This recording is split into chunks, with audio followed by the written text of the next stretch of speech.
Hello guys, welcome back to the channel. And this tutorial I'll be showing you how we can make a Google Sheets editable.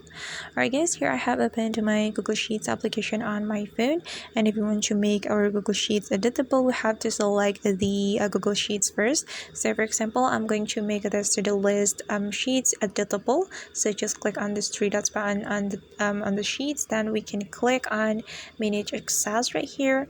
And then after that we can and we can change the general access. So as you can see that the access is still restricted and we have to change it.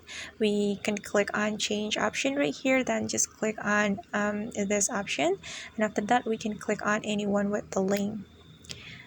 Okay, and now the general access has been updated, and if you want to make it editable, you can click on the viewer right here, then you can select editor, so anyone with the link can edit this Google Sheets file. Okay guys, and that's how we can make our Google Sheets editable. I hope this tutorial will be helpful for you, and thank you so much for watching. If you find this tutorial is useful, don't forget to hit the like button, leave your comments, and also subscribe to the channel. See you in the next video.